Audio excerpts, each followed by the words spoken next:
Certainement, tu te poses des questions sur ta vie, que tu étais venu sur la terre pour accompagner les autres, tu étais venu sur la terre pour souffrir, ta vie n'a pas de sens, tu es au bon endroit. Et ce que je veux partager te concerne vraiment. Je suis à l'épisode numéro 3 de notre série sur le plan parfait de Dieu. Et Dieu a un plan parfait pour chacun de nous. Et dans Jérémie chapitre 29, verset 11, il est dit que je connais des projets que j'ai formés sur vous, projets de paix et non de malheur. Donc quand Dieu voit ta vie, Dieu ne voit pas le malheur. Quand Dieu voit ta vie, il voit le bonheur. C'est-à-dire que Dieu t'a envoyé sur la terre, non pas pour souffrir, non pas pour accompagner les autres, non pas pour passer du temps, mais Dieu t'a envoyé pour un but précis. Et Dieu t'a envoyé sur la terre en mission. Dieu a un projet pour toi. Non seulement que Dieu a des projets pour toi, mais je te rappelle aussi que tu es le projet de Dieu. Pourquoi je dis ça? Jésus a dit que lorsque un homme veut construire une tour, il va prendre le temps d'étudier, de faire des études de faisabilité pour voir est-ce qu'il va commencer et il arrivera jusqu'à la fin. De peur qu'il commence et n'achève pas son ouvrage. Dieu aussi est comme ça. Avant de t'envoyer sur la terre, Dieu a pris le temps de réfléchir sur ta vie. Qui tu seras, tu vas te marier avec qui, tu vas devenir qui. Et Dieu a tracé tout cela. Avant que même tu puisses exister, Dieu te connaissait déjà. Et tous les jours de ta vie étaient devant lui, comme un film, comme un livre. Donc Dieu a des projets pour toi. Et on va découvrir ces projets et nous partons dans notre livre d'études. Nous sommes dans Psaume 23 et on a commencé à expliquer le premier verset. L'Éternel est mon berger, je ne manquerai de rien. Nous, pour ne manquer de rien, l'Éternel doit être notre berger. Dans l'émission passée, tu vas chercher l'émission passée. Là-bas, j'ai expliqué dans le moindre détail c'est quoi l'Éternel, notre berger. Qu'est-ce que signifie l'Éternel est mon berger? Mais en termes simples, ce que tu dois savoir, c'est que l'Éternel est ton berger signifie c'est l'Éternel qui dirige ta vie. L'Éternel est celui qui dirige ta vie. L'Éternel est celui qui décide sur ta vie. Et à l'épisode passé, je m'étais arrêté sur le point de la brebis. J'expliquais la brebis. Voilà. Et je disais que la brebis, sa survie dépend de son maître ou de son berger. Parce qu'il arrivera, on va l'emmener manger quelque part dans la brousse, dans la savane. Et surtout pour ceux-là qui font des élevages ici dans les milieux urbains, ils prennent des cabris, des brebis, et ils mettent une corde au cou et l'attachent quelque part. Donc le cabri, l'animal va manger seulement là où on l'a attaché. Il ne va pas chercher à aller ailleurs. Donc sa vie dépend de son maître ou de son berger. Ici on dit, je ne manquerai de rien. Toi, pour ne manquer de rien, la première chose, parce qu'on dit ici, l'Éternel est mon berger, 2 points, je ne manquerai de rien. Je ne manquerai de rien est la conséquence du fait que l'Éternel est ton berger.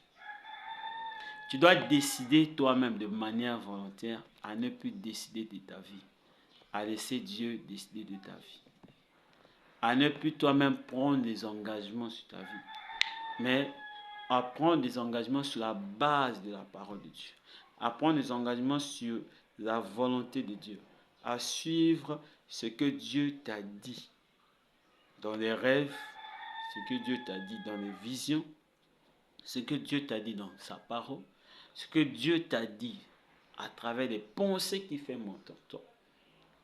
Dans la suite de la série, on va expliquer cela, on On va parler sûrement par la grâce de Dieu, de la voix de Dieu, tout ça là, Dieu nous parle. Donc, ici, tu dois comprendre que tu dois devenir une brebis du Seigneur. Le problème avec nous, nous sommes tantôt une brebis du Seigneur, tantôt nous ne le sommes pas. C'est-à-dire qu'il nous arrive parfois à obéir à Dieu, il nous arrive parfois à désobéir. Dans la parole de Dieu, il est dit que Dieu place devant nous la vie et la mort. Dieu place devant nous le bien et le mal.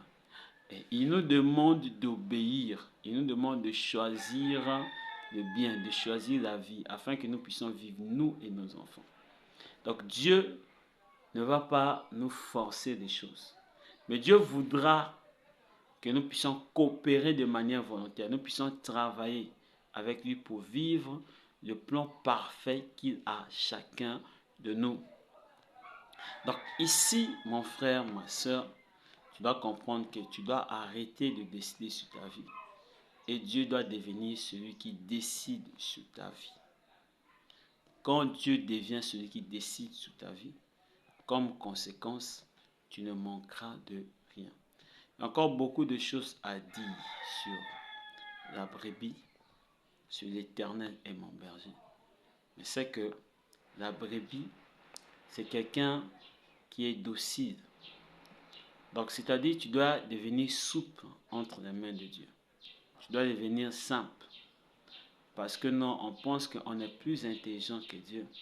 Dieu a fait une erreur de nous envoyer dans le pays où nous sommes.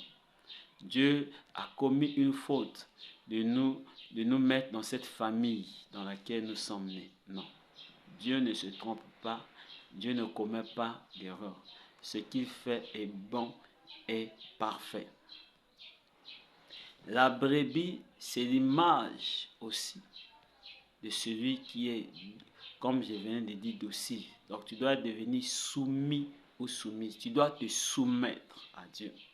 Tu dois décider toi-même de manière volontaire à obéir à Dieu. C'est-à-dire que tu dois prendre ta vie. Ça c'est la main là, ça c'est Dieu. Et en bas là c'est toi. C'est-à-dire que tu dois décider toi-même de manière volontaire de prendre ta vie, de mettre ça sous Dieu, en bas de Dieu. Et Dieu, il est là, il te montre, il te conduit, il te montre le chemin. Il est le bon berger. En le suivant, tu ne vas pas te tromper. Mais en suivant ta propre intelligence, en suivant les conseils des hommes, en suivant tes propres pensées, tu vas souffrir. Voilà pourquoi nous sommes en train de souffrir. Nous sommes en train de nous demander, Dieu nous a abandonnés. Où sont les accomplissements, les choses que Dieu a promises dans sa parole? Et on pense que Dieu est menteur. La Bible dit que tout homme soit reconnu pour faux. Tout homme soit reconnu pour menteur. Et Dieu soit reconnu pour vrai. Donc Dieu est vrai. Dieu n'est pas menteur. Dieu n'est pas le mensonge. Dieu n'est pas l'erreur. Si les choses ne marchent pas, certainement, c'est nous qui sommes dans l'erreur. Non, Dieu. Voilà pourquoi la première chose ici que tu dois savoir, c'est que tu dois faire de l'Éternel ton berger. Et tu dois toi-même décider de manière volontaire de devenir une brebis du Seigneur. Celui que Dieu peut manipuler facilement. Celui que Dieu peut conduire facilement. Il y a un homme de Dieu, quand il parle de ces choses, il dit que l'intelligence de la brebis se trouve dans son berger. Donc l'intelligence de ta vie doit se trouver maintenant en Dieu. La réussite, le succès de ta vie doit se trouver en Dieu.